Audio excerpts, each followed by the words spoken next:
GeM cinemas நேயர்களுக்கு வணக்கம். பரபரப்பான சினிமா துணுக்குகளை நான் பைல்வான் ரங்கநாதன் தொகுத்து வழங்கி கொண்டிருக்கிறேன்.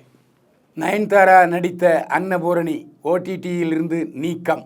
ஒவ்வொரு சினிமாவும் சென்சார் ஆகி தணிக்கை குழுவினரின் பார்வைக்கு போய் அதுக்கப்புறம் அவங்க ஓகே சொன்ன பிறகு தான் UAA என்று சர்டிஃபிகேட்டுடன் வெளியாகின. அந்த அடிப்படையில் தணிக்கை செய்யப்பட்ட படம்தான் அன்னபூரணி.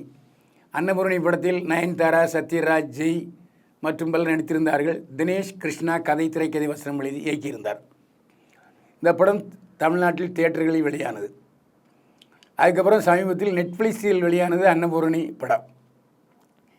இந்த படத்தில் ஆச்சாரம் மிகுந்த பிராமண பெண்ணாக நடித்திருப்பார் நயன்தாரா. ஆனால் சிறு வயசிலிருந்தே அவருக்கு அசைவ உணவு சாப்பிடுவது ரொம்ப விருப்பம். அசைவ உணவு தெரியாமல் சாப்பிடுவார். அதுக்கப்புறம் அவர் கேட்ரிங் நடத்துவார். அப்புறம் அசைவ உணவுகளை தயாரிப்பார். அசைவ உணவுகளை தயாரிக்கிற பெண்ணாக இருந்த போதிலும் அசைவ உணவு தயாரிப்பதற்கு முன்னால் பிராமண பெண் தொழுகை பண்ணுவார். இஸ்லாமிய முறைப்படி தொழுகை நடத்துவார்.